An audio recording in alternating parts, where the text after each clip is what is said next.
Hello, and welcome to another episode of Grow For It. Our goal is to highlight industry leaders in the personal development coaching space and give you a glimpse into what's working and what challenges they are facing along the way. That way you can learn and grow in both your personal and professional life. Today, we have a very special guest, Tynetta Dance, founder of Unlock You. Tynetta, thank you for joining me. Thank you for having me. You're absolutely welcome. Happy to have you. Can you start out by telling us a little bit about your journey and how you got into the coaching world? Absolutely. So after working in both the public and private sector for just over 2 decades, I had been doing a lot of mentoring and coaching and didn't really realize I was coaching. And so I had taken a class called Leader as Coach. And it really piqued my interest, and I really got into that space to help me to be a better leader with my own workforce. But once I got into it, I realized that it was something that I had a greater passion for, and that there was an opportunity to not only help my team, but to be able to help a lot of other individuals. And so I decided to take the journey into becoming a certified coach, and I absolutely love it. What I've found over the years with coaching people is that there is not a lack of skill set. There isn't a lack of motivation. There isn't a lack of experience. But what I did find is that there is a lack of support and a lack of guidance with many of the individuals that I was coaching. And so that's kind of what birthed Unlock You coaching and consulting, is that I want to be able to pour into others and to be able to share from the experience that I've had, both again in personal, in private and the public sector, to be able to help other leaders, emerging leaders, and career development opportunities, extend that to individuals. So that's kind of how I ended up where I am today. That's great. Can you dive into that a little bit more? When you say that you feel like the industry is lacking a little bit of support, what exactly do you mean by that? So coaching has been around for a very long time, but it has not always been offered to all personnel. And it's been for a long time limited to executives, right? There's been a lot of strictly executive coaching. But for me as a leader, what I've always felt that it would be more beneficial to be able to pour in and to develop leaders from the beginning and not just wait until they become executives to try to give them coaching opportunities. So to be able to open that up for leadership development, for career development, professional growth and development, there are a lot of opportunities there for coaching that I felt like was lacking. I think now it's been opened up a lot more. If you go on social media, there's coaches, for everything. What I will say is that you have to be careful, because not everybody that says they're a coach is actually coaching. Right? Coaching is not about telling people what to do, how to get rich quick. This is how you get to this place, that place. Coaching is truly pulling out the wisdom and the expertise from an individual and helping them to develop their own customized plan to get them to where they want to be. I think that's where that misconception is, and something that I try when I'm working with my clients to let them know I'm not here to judge you or to tell you what to do. Instead, I want to understand exactly what it is that you want to accomplish, and let's sit together and customize what that looks like for you. And if something doesn't work, cool. All right. Trial and error. You try something different. But yeah, that's kind of the space where I am in really looking at a person holistically. That's a great distinction and a very cool focus, that there's a lot of untapped market out there, because most people have only focused on executives historically. Very, very big opportunity, and it's a really cool focus because leaders develop leaders. So people might not realize their leadership potential, and they might need someone to come alongside them and really enhance that part of them or bring out their expertise that they may not even realize they have or may not focus on very much. Absolutely. And leadership is not it's not just about having personnel. And I think that's another misconception, right? It's not about being a supervisor. Leadership looks very different, right? Across many different industries and different roles within different companies and agencies. So I think really helping people to understand who they are and what role they play and what it means for you to be a leader in whatever specific space you're in. That's great. What part of coaching, I know you mentioned when you were starting out, you realized that you were pretty passionate about it. Can you share with us what made you come to that realization, or what parts of it made you realize your passion there? Yeah, so for me, I think it's really looking back. I am a bit more of an extrovert where I'm not afraid to reach out and talk to people and make connections. Not everybody has that same passion, I'll say. And so for those individuals who are a little less outspoken, many of them were getting left in the dust. And I felt like we were missing out on great talents because we were only looking for a certain type of individual to fit a certain role. And so for me, it was about how can I take all of the things that I've learned and the things that I wish I had, and looking at this untapped potential and give back, so to speak, to help to develop this next generation of leaders, and to really get them to a place where they have that confidence in themselves, where they're not questioning their abilities. And support and guidance is really helpful in that area. That's great. Can you tell us what has been one of your proudest moments so far running your coaching business? So I think one of my proudest moments is actually becoming an author and writing my first book and workbook, because it has been an opportunity for me, again, to help many people, but to also put into written form my coaching framework and how I operate. So, I'll give a shameless plug. Obviously I have my books here, but this is the actual book itself. And then I've created a companion workbook to go with it as well. And so what I love about it is that, as I tell people all the time, true growth doesn't happen in your coaching sessions. It happens when you go back and you start to apply all of the concepts that you've learned, and when you do the work and write some things out. So these books are awesome because it gives me an opportunity to hand something to my clients to say, hey, let's try working through these. And then you come back and let's talk about what's working, what's not working, and continue to go from there. That's great. So whenever people sign up for your coaching programs, do they get a copy, or is it something publicly available to anyone out there? Yeah, so it is publicly available. It's available on Amazon. I also sell them from my my webpage, unlockyoucoaching.com. And I do use this in different forms where I offer book clubs, I offer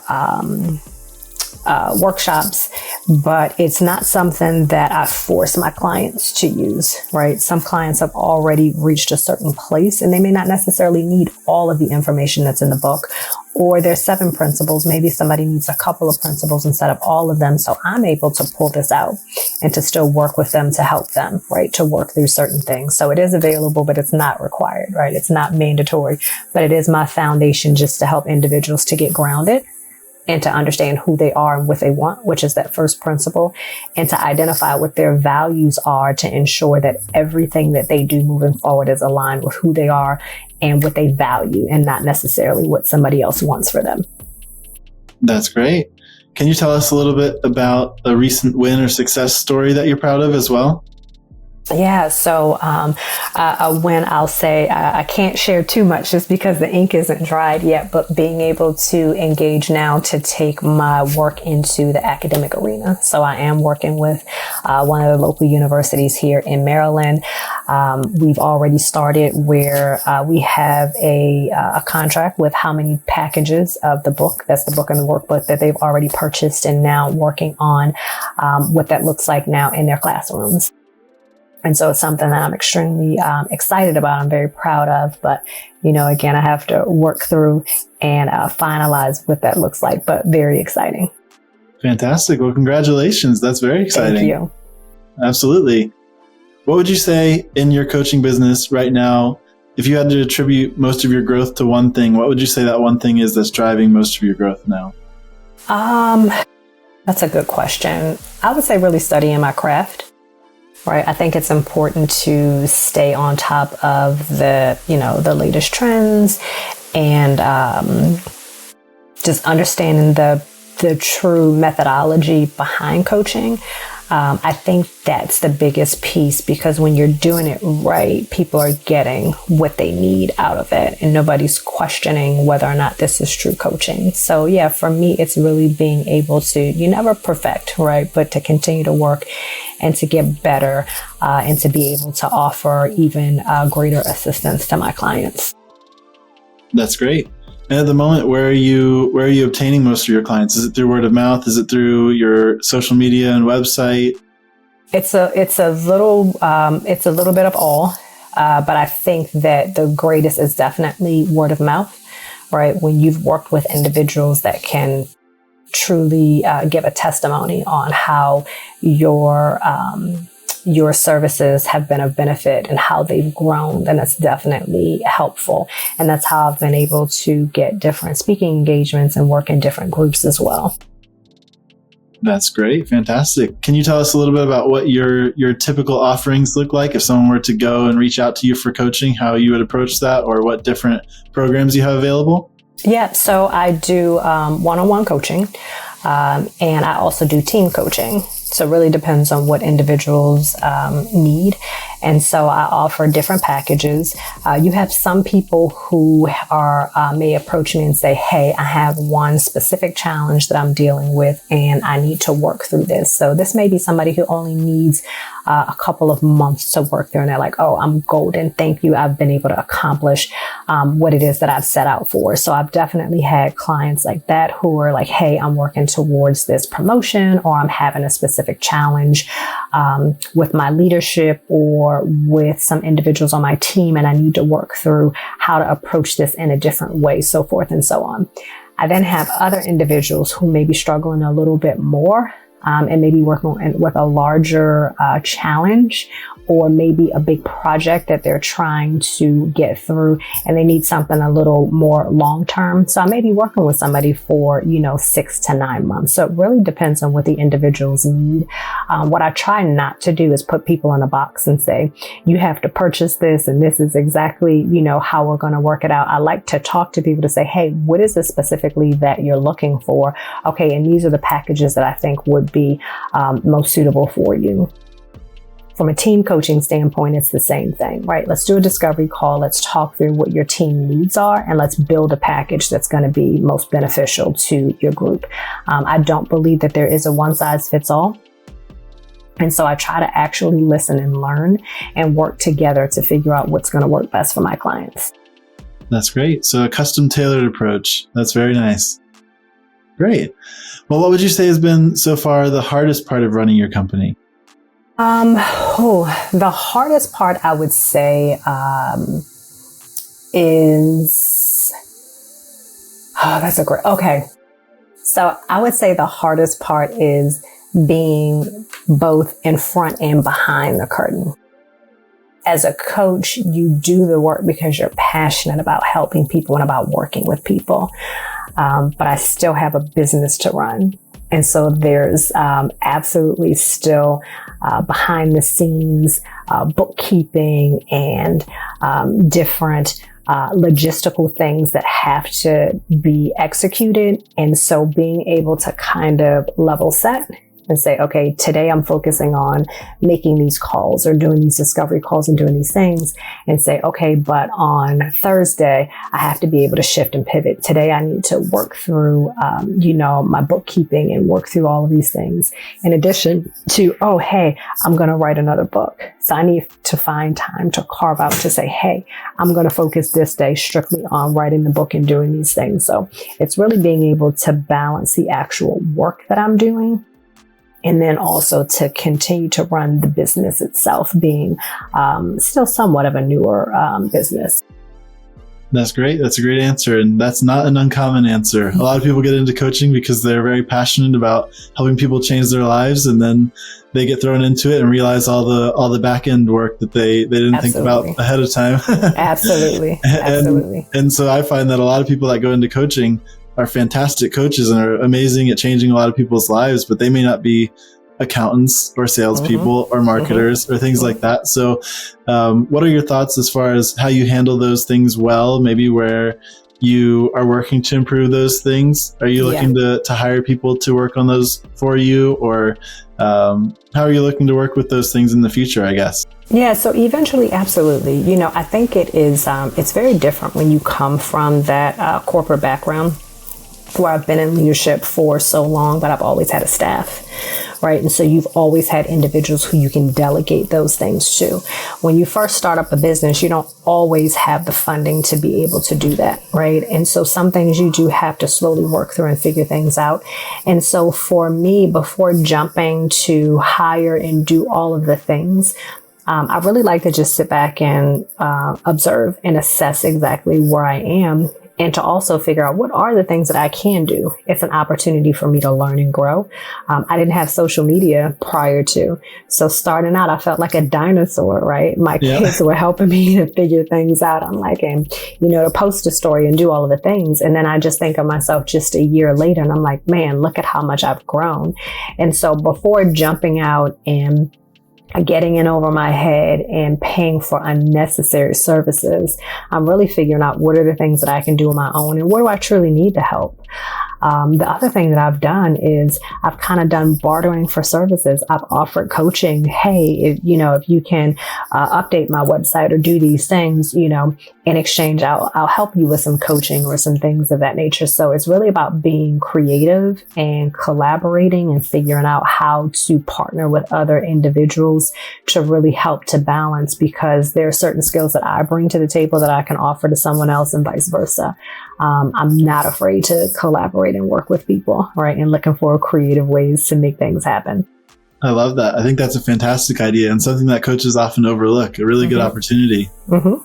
Great. Well, thanks for sharing. That's a very valuable tip right there. Mm-hmm. If what would you say has been your biggest challenge with attracting or keeping customers in the past year? I think in the past year, what's been most challenging is that a lot of people have lost their jobs. Right. And you have a lot of individuals who are even currently furloughed, and they are struggling to make ends meet and to survive and to, some people put food on their tables. And so in many of those instances, people need your help and they want it, but they can't afford it. And so that's probably been the most challenging. I would say the blessing is that I am a member of ICF Maryland.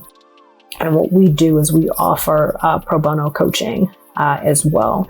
And so I think that's the biggest thing. Obviously, we all want to help and to be able to provide service to the community, which is huge. I've done speaking engagements where, again, it's not paid engagements, but it's something that I know the community needs with different churches or smaller groups. But at the same time, also looking to continue to build a brand and to build the business. It is a balancing act, and it's a delicate, balancing act at that. But I would say that that's probably been one of the most challenging issues, I'll say, this year specifically. That's great. And can you tell me a little bit about what it's like becoming certified with the ICF? And is that something you'd recommend to other coaches out there? Absolutely. Absolutely. And why I recommend it is because, going back to my earlier statement, there are a lot of individuals who are on social media claiming to be coaches, but they're not actually coaching. A lot of them are doing more mentoring or more consulting. And what I would hate is for the true essence of coaching to be watered down because people don't understand what it truly is or what it means. And if it's like, oh, I work with a coach and I got horrible advice, it was because you weren't truly working with a coach. And what I love about going through the ICF process is that it goes through all of the different components and the concept of coaching, but it also goes through that ethical requirement, which I think is really important. And when you go and we're talking about conflicts of interest and we're talking about confidentiality and all of those things, I think those are things that are important for all coaches to know. I also think it's important because you have many coaches who have transitioned from being therapists, or maybe they're doing both, right? There are clinical psychologists and therapists, and they also do coaching what I love about ICF is that it helps to break that down so that people understand the difference between mentoring, between coaching and, consulting and therapy. And I think that it's important to go through that so that we're all on that same page professionally, and understanding what true coaching is all about and being able to separate all of the different hats that we may wear. That's great. Can you dive into that a little bit more and tell us what people should be looking for if they're going into coaching rather than a mentorship program or a consultancy program? Absolutely. So the biggest difference is that coaching is not about advice. It's not about me giving advice to you, telling you what to do or how to do it. Right? When you talk about mentoring is when you are working with somebody who is in that field or somebody that you look up to, somebody that you admire, and they've been through different experiences and they're sharing with you what their specific experience has been, what worked for them, what didn't work, best practices, lessons learned, all of those things. So they are pouring into individuals, right? Coaching is very different. Coaching is about pulling out of individuals. So you know you better than anybody else. And it's to say, hey, Nathan, what's going to work with you? Because, hey, I worked with Ian last week and this worked for him, but that doesn't necessarily mean it's going to work for you, right? So I'm not telling you all about Ian's experiences and how we work together. No, it's, hey, what is your specific issue, right? What is your topic? What is it that you're working toward? And let's sit and talk through, well, how did that make you feel? Right? What are the things that you value? What do you hope to accomplish? Where do you see yourself in, 3 months, 3 years, whatever the case may be, right? Depending on what it is. Consulting is the same thing. It is coming to you and basically giving you a blueprint on how to do all of those things. Right? It could be similar to mentoring, but obviously there's a paid component, a little bit of a difference. As far as therapy is concerned, I often say that coaching can be therapeutic because it's an opportunity to do a lot of self-reflecting.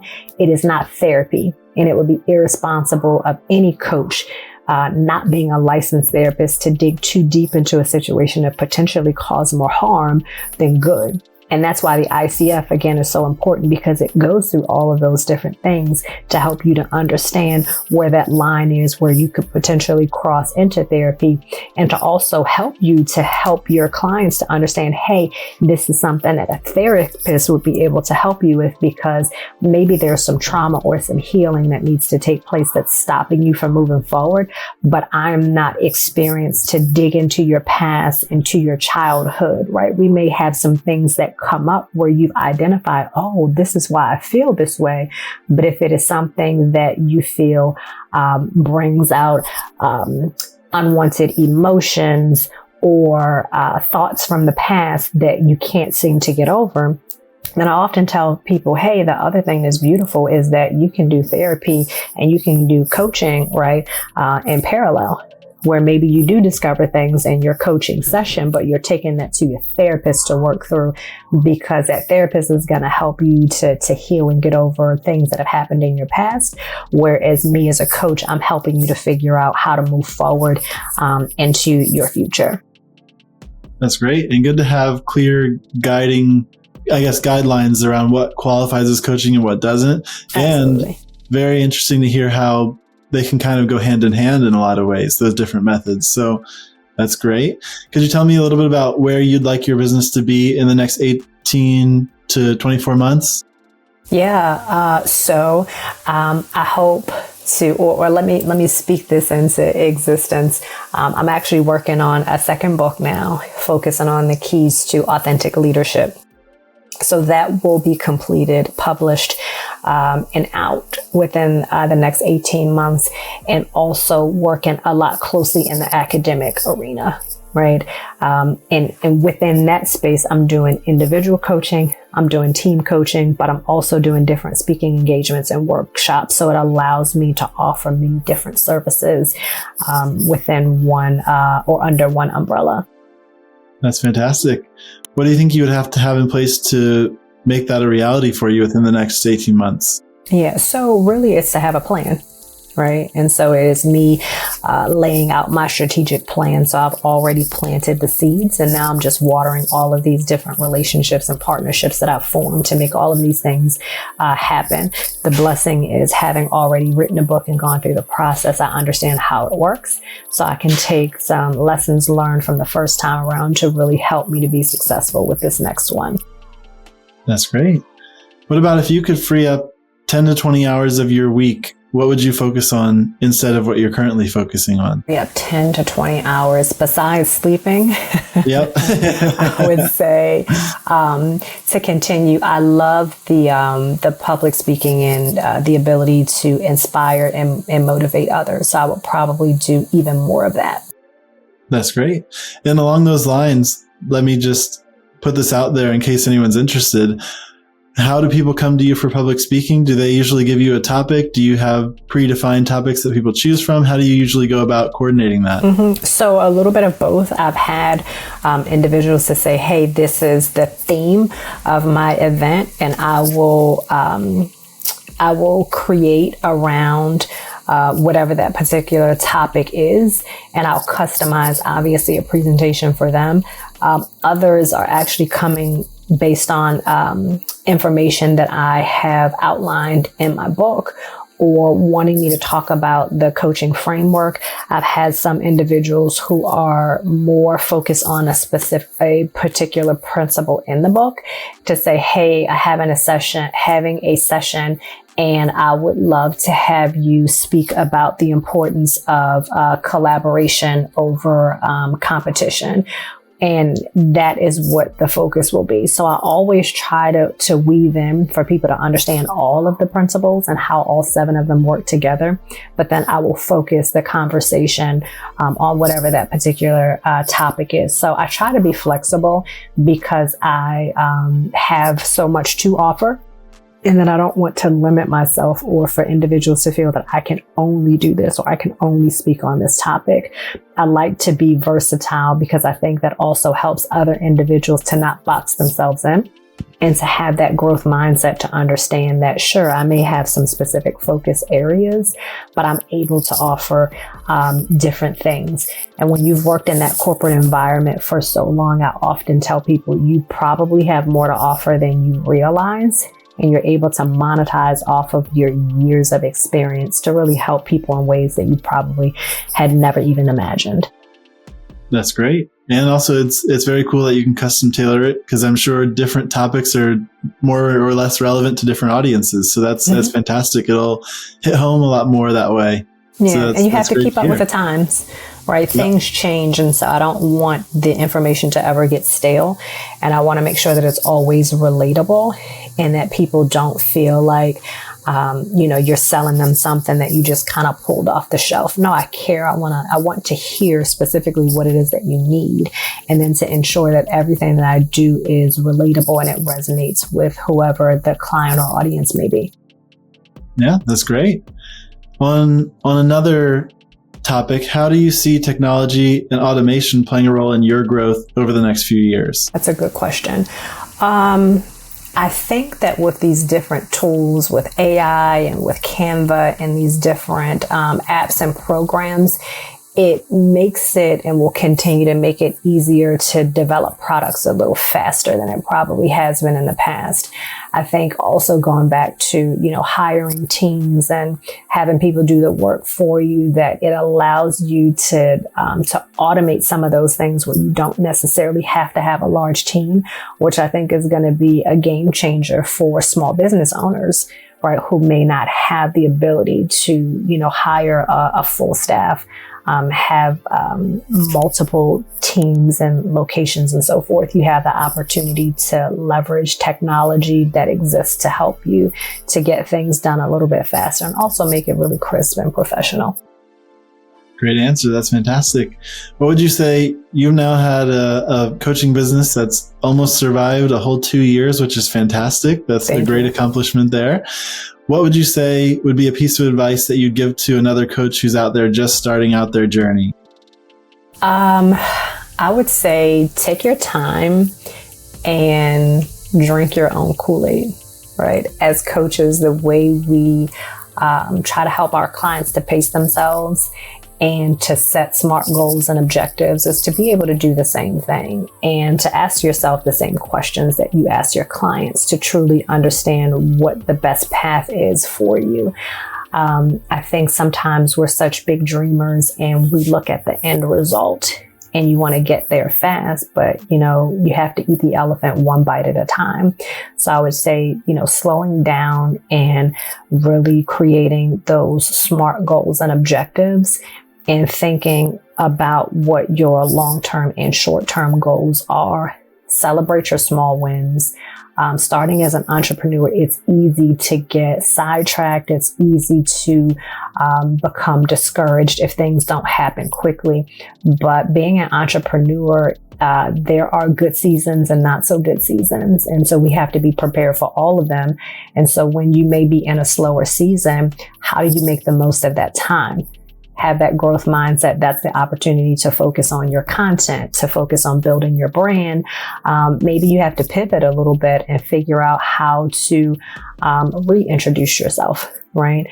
Or to expand in some way. So it's really just about having a plan, but giving yourself some grace.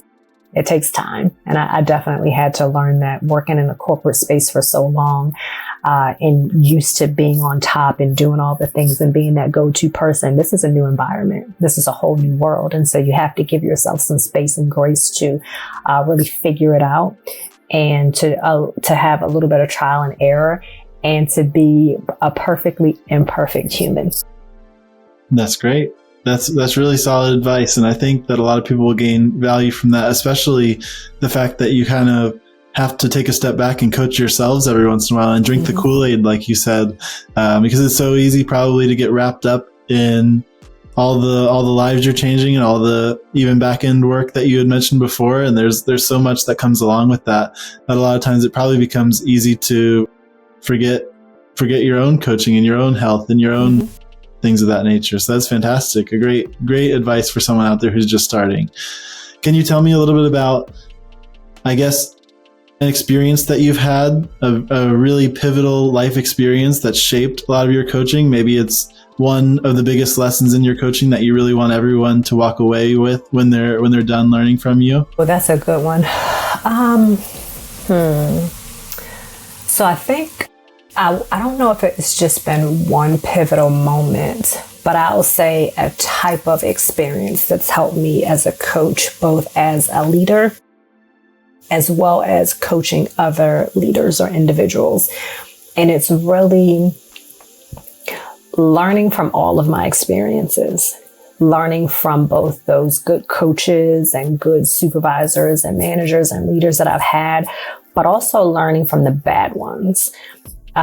It's easy to get caught up in, I hated this person and they were horrible and the worst manager that I've ever had. I'm a glass half full type of person, and I believe in packing my suitcase with only the necessities. So I'm not carrying around the baggage. And so for me, I have learned so much from the less effective leaders, right? Dare I even call them leaders, managers that I've had. And so for me, those have been the most pivotal moments, because what I always do is take a moment and think about how those individuals made me feel, and to know that I never want to make anybody else feel that way. And so even when I'm coaching, to take the time to uplift and inspire and to be positive, because sometimes that's all people need. A lot of times what I find in coaching is that people just want to be seen and they want to be heard. And so to be able to provide that, those have been the most pivotal moments, I will say, being able to be that support and to be that shining light, and to always remember those bad experiences and to ensure that I take and I flip that. So it's really all about a mindset shift for me. That's great. The wise learn from the mistakes of others. So that's a fantastic tip there. Well, I guess I'll leave you with this. What is the best place for our viewers to find you and find more information about your programs that you prefer? Absolutely. So my website is Unlock You Coaching and Consulting. So that lays out all of the different services that I provide. Also has an opportunity to get to know me a little bit more on my About You page and some different things that I share, I am on LinkedIn. I have both under my name at Tynetta Dance and also Unlock You Coaching, as well as on both Facebook and Instagram under my name and Unlock You Coaching. I try to provide a little bit of, weekly motivation if I can. I do right now for 2025. It's been about Wednesday wisdom, right? In 2026, maybe it'll be motivational Mondays. I don't know. I just kind of follow what feels good and what's helpful to people. But I'm on all of those social media platforms and looking into a YouTube platform in the future as well. And then for anybody who is interested in my books, they are also available on Amazon. You can either type in my name, Tynetta Dance, which is probably the fastest way to get there, or Unlock You 7 Principles for Purpose-Driven Growth. That's great. Well, thank you so much, Tynetta, for joining me today. I really appreciate your time and the insights you had for us. Awesome. Thank you so much for having me. Absolutely. And thank you, viewers. If you found value in this, please like and subscribe, and we'll see you next time here on another episode of Grow For It.